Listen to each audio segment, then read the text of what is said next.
All it takes is saints. Can you imagine what 12 more Mother Teresas or 12 more John Wesleys would do for this poor old world? Can you imagine what would happen if just 12 people in this room did it? Gave Christ 100% of their hearts, with 100% of their hearts, 100% of the time, and held back nothing, absolutely nothing. No, you can't imagine it. Any more than anyone could have imagined how 12 nice Jewish boys could conquer the Roman Empire. You can't imagine it. But you can do it. You can become a saint. Absolutely no one and nothing can stop you. It's your free choice. Here is one of the most wonderful and terrifying sentences I have ever read from William Law's Serious Call. If you will look into your own heart in utter honesty, you must admit that there is one and only one reason why you are not even now a saint. You do not wholly want to be. That insight is terrifying because it is an indictment, but it is wonderful and hopeful because it is also an offer, an open door. Each of us can become a saint. We really can. We really can. I say it 3 times because I think we do not really believe that deep down. For if we did, how could we endure being anything less? What holds us back?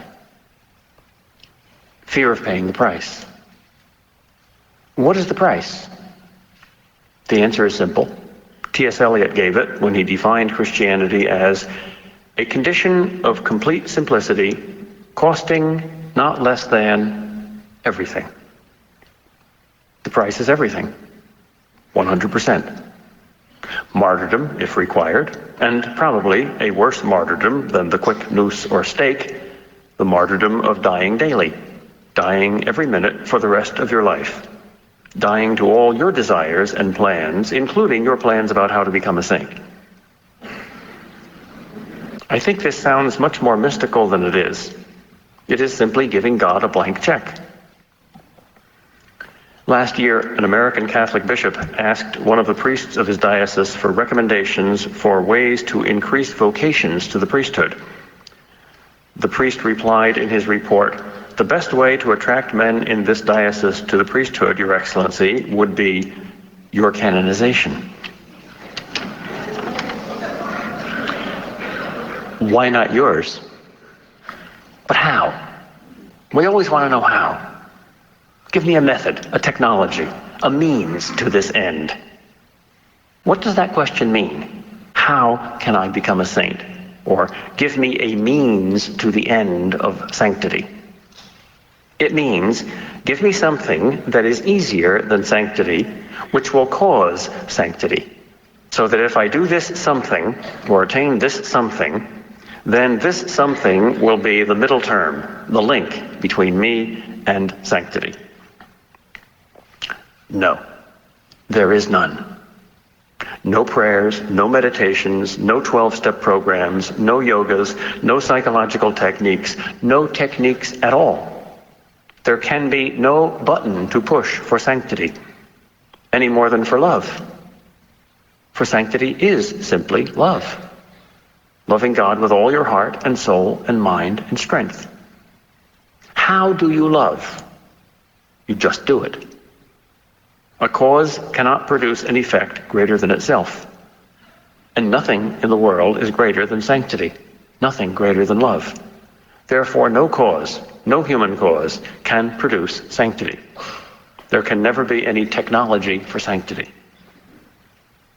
Of course, God is its cause. Grace is its cause. The Holy Spirit is its cause. Just say yes. It's infinitely simpler than we think, and that's why it's hard. The hard word in the formula just say yes is the word just. We are comfortable with Christ and theology, or Christ and psychology, or Christ and America, or Christ and the Republican Party, or Christ and the Democratic Party, or Christ and dieting. But just plain Christ, all Christ, Christ drunk straight, not mixed, we find far too dangerous for our tastes. Aslan is not a tame lion. Just say yes to him, you never know what he'd do with you. I conclude with a claim to infallibility. I give you two infallible prognoses. 1, if we do not use this weapon, we will not win this war. 2, if we do use this weapon, we will win this war. Or more subtly, insofar as we use this weapon, we will win this war. And insofar as we do not, we will not. We can win because we wield here the world's most unconquerable weapon, the strongest force in the universe. To translate it from the abstract to the concrete, the weapon is Christ's blood. Not Christ without blood, not merely a beautiful ideal, and not blood without Christ, not a merely human sacrifice and martyrdom, but Christ's blood. Back when there were more communists in Russia than in American universities, Archbishop Fulton Sheen used to say that the difference between Russia and America was that Russia was the cross without Christ, and America was Christ without the cross. Neither will win. Neither will work. Neither sacrifice without love, nor love without sacrifice. But the blood of Christ will work. For that blood flows from his sacred heart. And the heart of that heart is agape, divine love. That is why it will work, because love never gives up. And that is why we will never give up, and why we will win. Why we whose food is this blood are invincible. The hard-nosed, successful secular lawyer Jerry Spence writes, "A small boy and a bully meet. When the small boy is knocked down, he gets up and attacks again, over and over, until at last he will win. For nothing in the world is as fearsome as a bloody, battered opponent who will never surrender."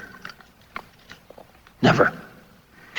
Winston Churchill delivered the shortest and most memorable commencement speech of all time at his alma mater during World War II. Never, never, never, never, never, never, never, never, never give up.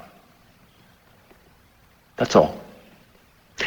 We will win the war because no matter how many times we fall down, no matter how many times we fail at being saints, no matter how many times we fail at love, we will never, never, never, never, never, never, never, never, never give up.